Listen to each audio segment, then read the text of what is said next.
All right, good morning, everybody. This is going to be a short one because I have a rehearsal, um, and straight from the rehearsal, the gig, and then straight from the gig, another gig. All right, but welcome. We'll make it work with 30 minutes. To get started, I'm going to go to some comments that I had over the week. And the first comment was on the embouchure stuff, the lip buzz thing. Let's see here. Let me find it.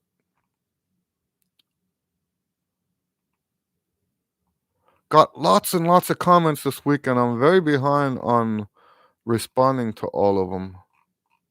And I apologize for that. Okay, so this is from someone named Cindy. She says, please, when buzzing the lips, I could do it perfectly from watching your video.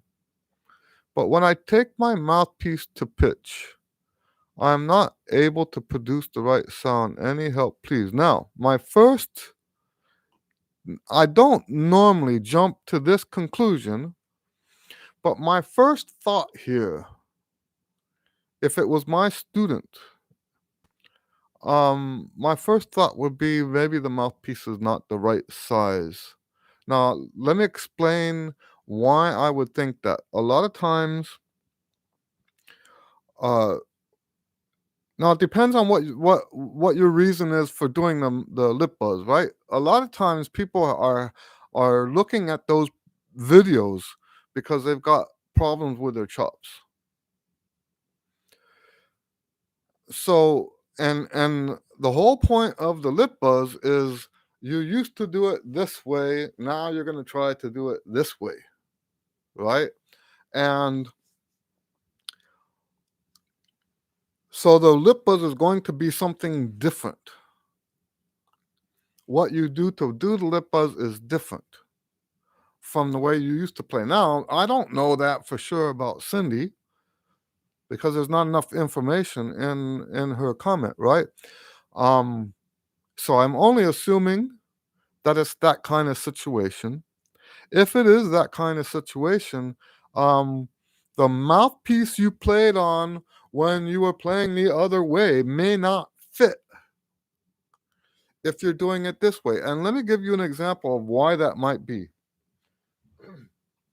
So if the wrong way that you're playing is one of those embouchures that's you've heard them talk about in the red or in the pink part of the lip, right?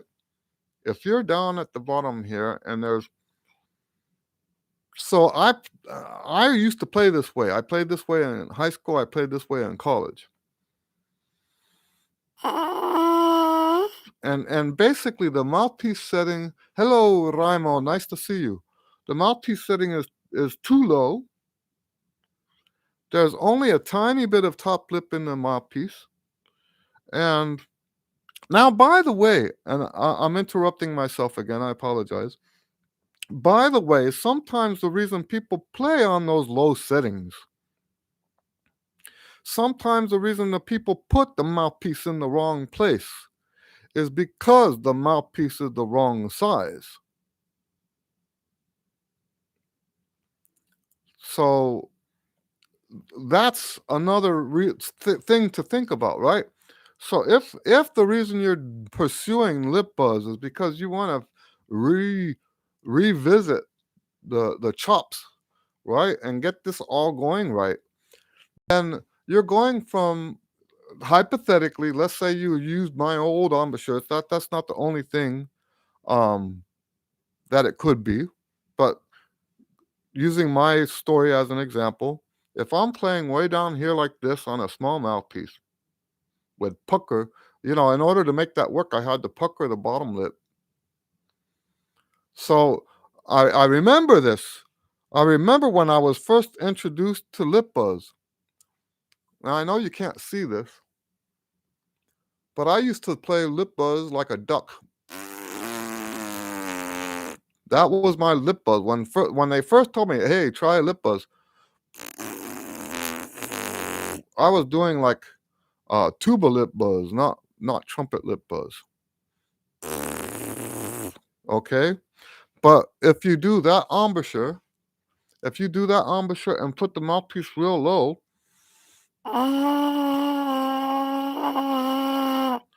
you can get a sound with the mouthpiece, a trumpet sound. And in fact, it's actually a very gorgeous sound because you're using so much inside mucous membrane, right?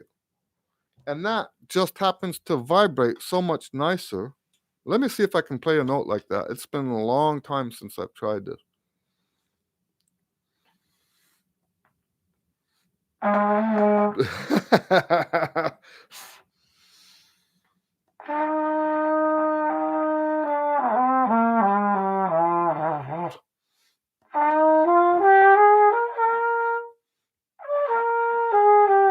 That's how I used to play in high school and college. And my range topped out at F, G above the staff. I couldn't play any higher than that. So, getting back to the subject, if you're gonna switch from to this, where you're actually making a trumpet buzz on the mouthpiece, I'm not warmed up yet. Sorry. Right? You can see the lips are in an entirely different position. From there to that. That's pretty extreme. And it doesn't make any sense at all to believe that playing this way and playing this way would work with the same mouthpiece. So if you have a mouthpiece that is not the right size for you on this kind of embouchure,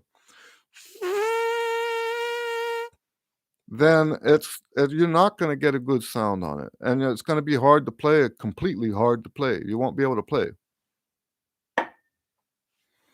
All right. So that's the first question I wanted to answer. Without more information, I can't get more detailed than that. Like I said, all she said was when she goes from the lip buzz to the mouthpiece, there are some other things that can go wrong besides what I'm talking about, besides it being the mouthpiece being the wrong size. There are some other things that could cause that. Let's just say, from my experience, because of the wording that she's got here, when buzzing the lips, I could do it perfectly. She says, I could do it perfectly. Okay? That tells me I've got fruit flies all over the house today. That's kind of disgusting, but there's a whole bunch of them. Yeah, for her to say I could do it perfectly, that just tells me that the mouthpiece is probably not the right size. And more often than not, when we say wrong size, we usually mean, it's not always this way, but almost always, I'd say like 80% of the time, the mouthpiece is too small. 20% of the time, I have had students where the mouthpiece was too big. All right. So, so that's why I'm jumping to that conclusion. I am typically not one of those guys that will say, "Oh, it's the mouthpiece. It's the mouthpiece." right? There are people like that. You take a lesson and they first thing they say is, "Let's take a look at that mouthpiece." Right?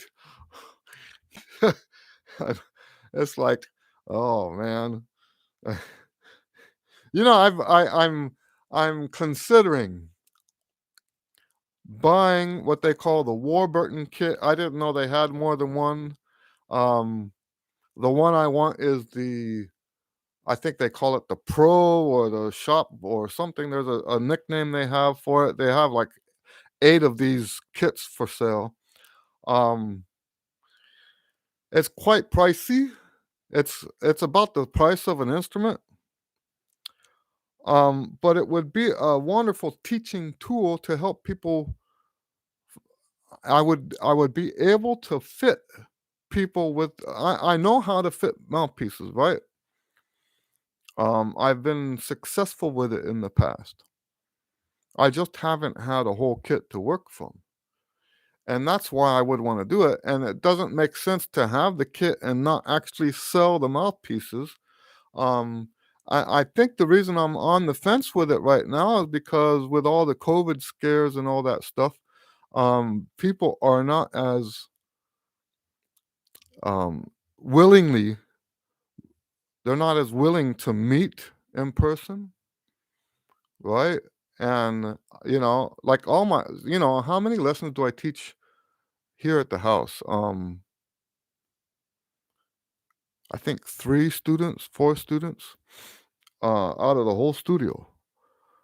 Now, obviously, part of that's because the students don't all live in Houston. But even of the students that I teach here in Houston, a lot of them aren't coming into the studio. A lot of them are taking lessons remotely like this. So, anyway, so there was another question on here I wanted to get to, not as involved.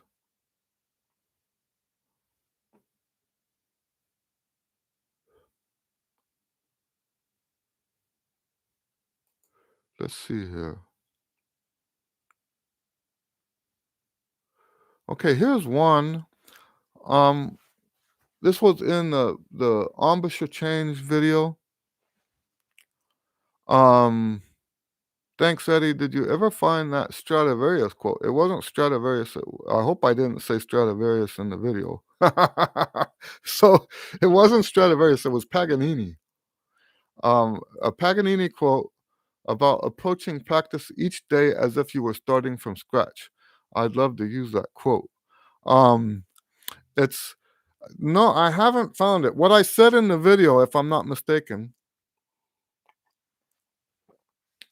because I say it all the time, um, I got that quote from a book somewhere, probably a book of musician quotes long before the internet. I've looked on the internet for that quote and I have not been able to find it. And basically, the way I remember the wording of the quote was, each day I begin my technique anew, right? Which is basically what he just said. Each day I start over. Each day I start over as if I'm a beginner all over again. And that is my physical approach to the horn.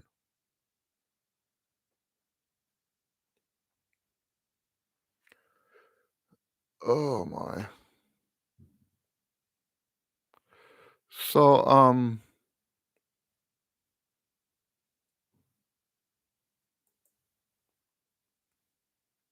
but I think there was another question. Let's see.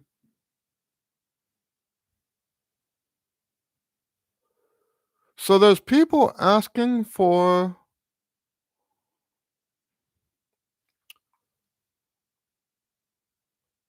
the sheet music for some of these. Right now, I don't have time to do anything like that. I barely have time to get what I've got on my plate. Um, Here's one that says, "Can I record the whole hymn?" Because I only do 2 courses, sometimes 3 if it's really, really short. So I think what she means is, Um, okay, I shouldn't say she. I'm just assuming. I don't know. It says Samuel. Oh, that's embarrassing. Okay, I know there's another question here. Oh, Paul says, is that a vintage buck you're playing? So, no, it's not vintage. It's just beat up. So, um, this is just a 72. Now, the difference between this 72. Okay, so first of all, it's a pre-strike 72. I think that makes a difference. It might not make as much of a difference right now, but I think that's significant. It's a pre-strike 72. The difference between this and the ones that they were selling at the time, I will not play on a medium large bore horn. And when they sell this, it's usually with the medium large. So when I ordered it, they said it would take 6 months because they would have to build it for me. So even though it's not technically a custom instrument, this is they if they had to make it for you, that's pretty much custom for me. Um so yes. Um so it's not vintage. It looks vintage. So I'll be responding to all these in text along the way. That one was from Paul Grimm. And then this other one I responded to last week in the other Q&A.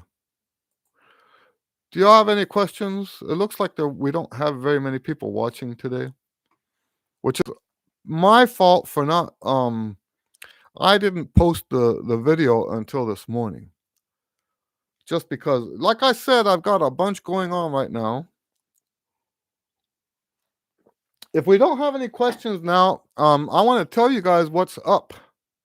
I've got lots of plans now because of James, the book of James in the Bible. I try not to tell people what my plans are. The book of James, I think it's James 4, says, don't tell people what your plans are for tomorrow. Don't say you're going to go to this city and make money or do this or that. He says, you don't even know what's going to happen. Uh, you know, I forget the exact quote. So I got myself halfway through this and realized I can't remember the whole thing.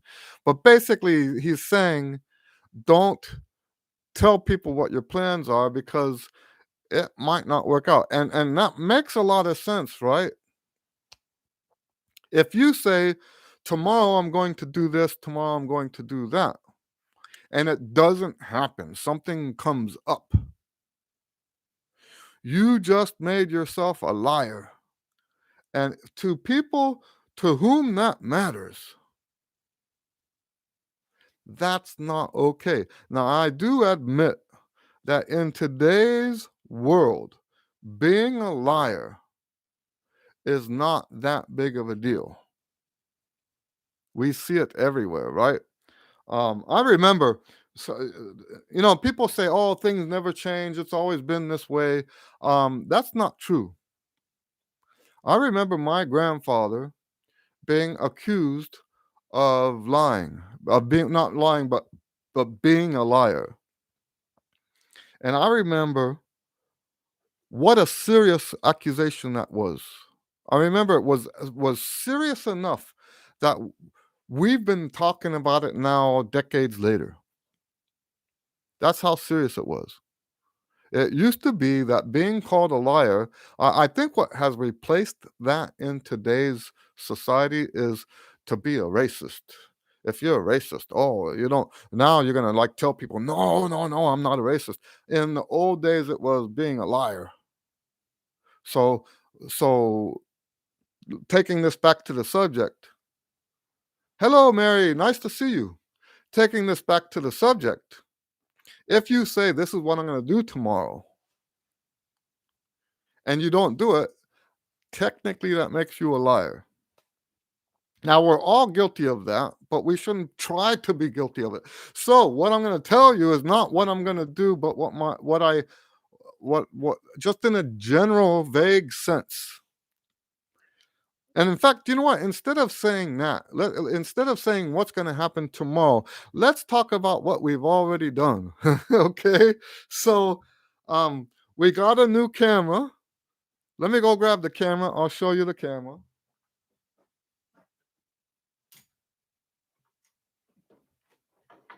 See, this I don't mind telling you because I'm not talking about the future. New camera. Why did we get a new camera? Because the old one kept overheating. It wasn't meant for long videos. Okay. So we got a new camera.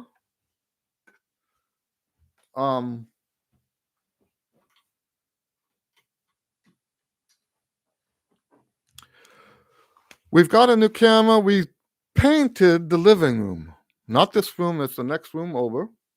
We painted it same color as the walls in here because we had leftover paint. Okay. And that was amazing, right? Because that paint is, we painted in 2013,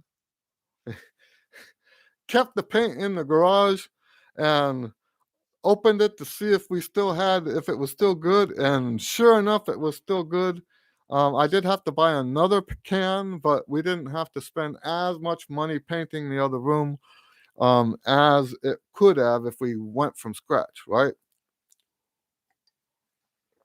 So, new camera, painting the walls. We moved. This is what kind of family I live in. We are kind of weird. We moved the dining room furniture into the living room and put the living room furniture around it. And it's all set up now for interviews, in-person interviews for people to come over. And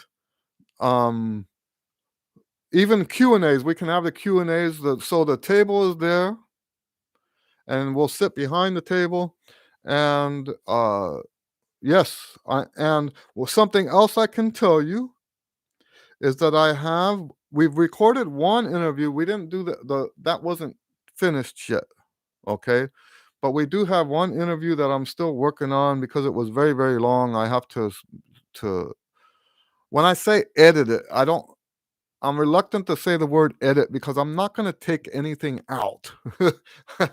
It just has to be formatted for YouTube. I guess that's a better way to put it.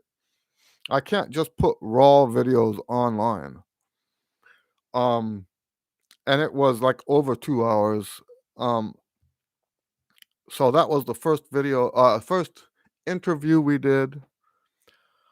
I have another interview where we haven't actually scheduled it yet, but I was talking to the wife of a semi-famous trumpet player that passed away.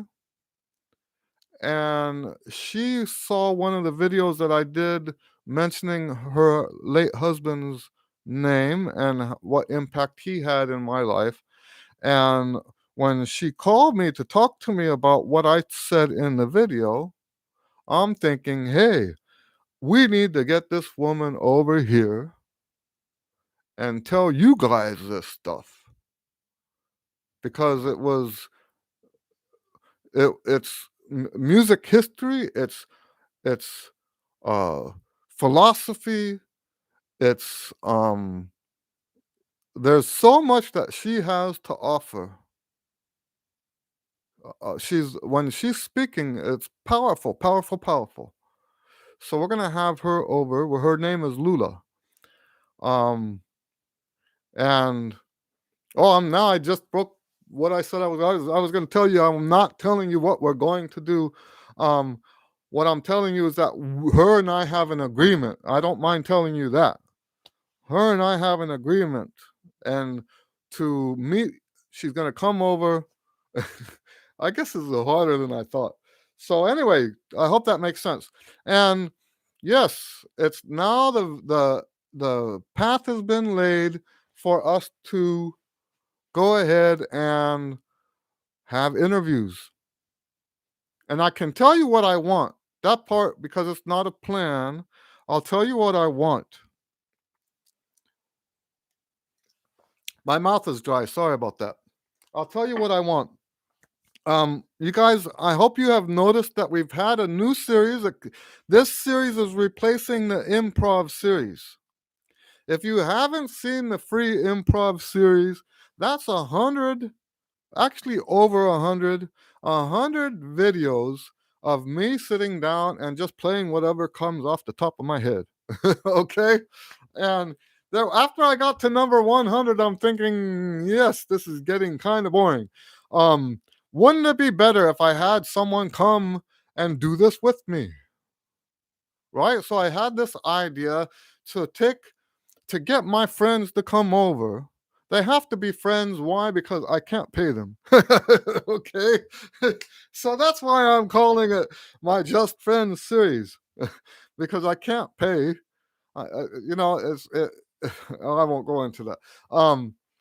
So if they want to come over and share some music time with me, share some music time with you, I want to do that. The first Just Friends um, guest we had was Ricky Diaz.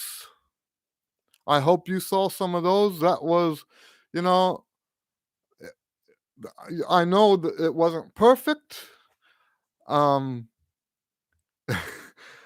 but it was amazing. Ricky Diaz was the leader of a band I played with for many years.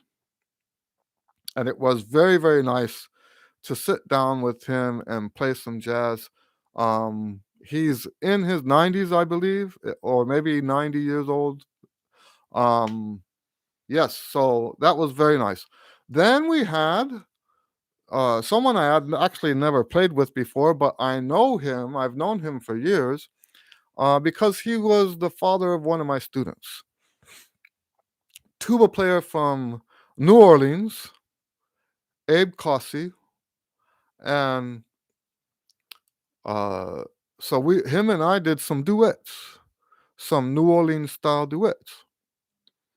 And now we have 2 videos coming out with the third guest, and those are coming out in the next 2 weeks.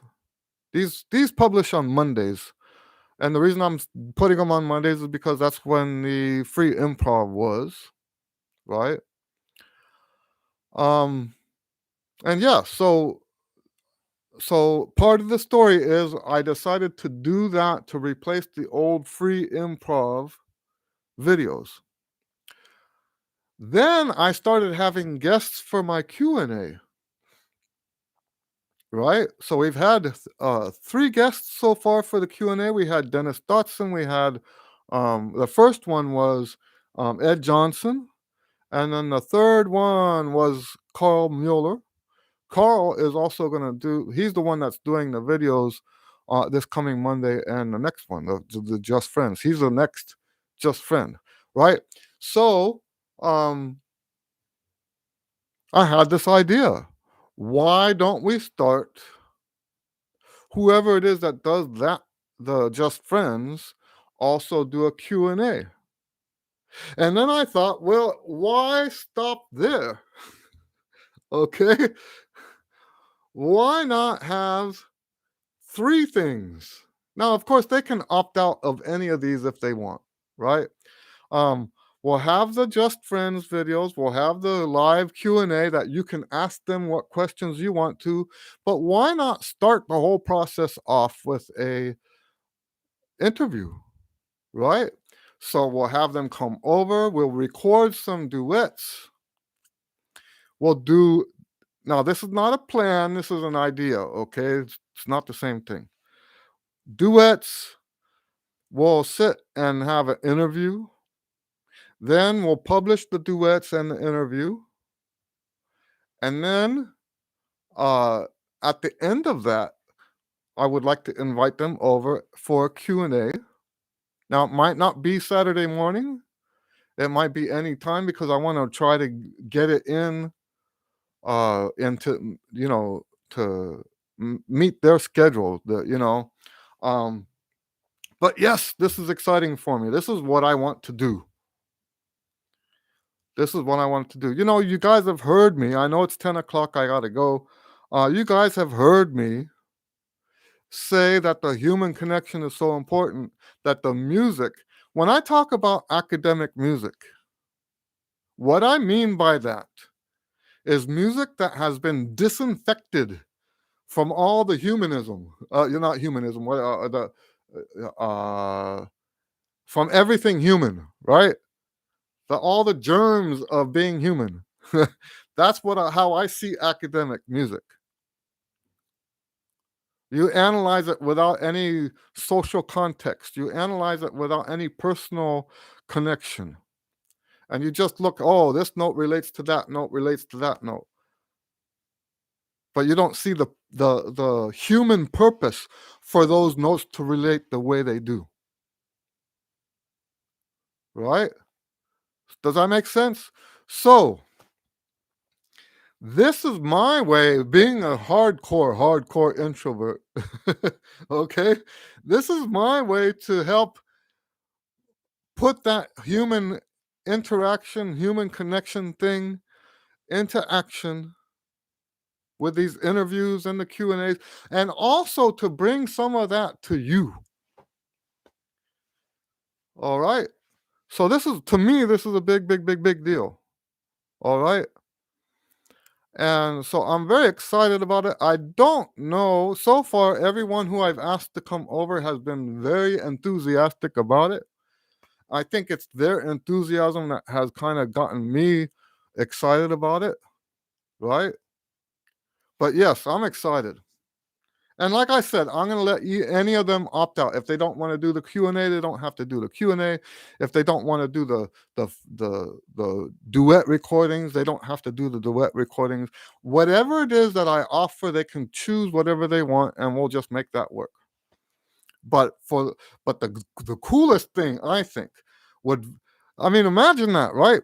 We do the interview, you guys see the interview. We do the duets, you guys see the duets. And now, if you're me, you're thinking, oh, I've got questions now. So then we have the Q&A so that you can ask them, right? About them, about what happened in the interview. You can ask them about their style, their instruments. You can ask them stuff that you have questions about from what you saw in the other videos.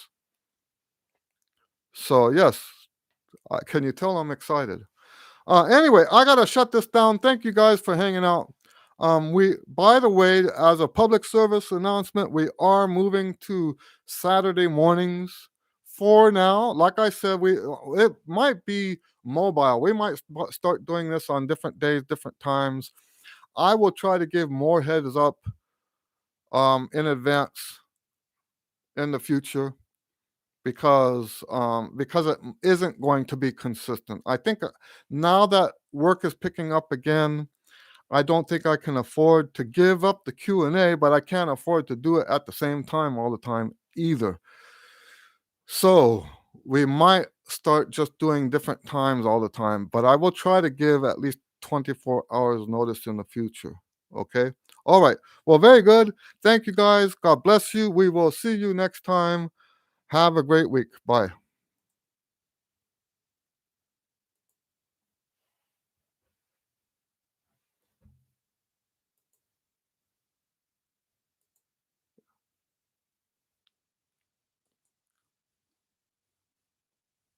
It's not stopping. Stop.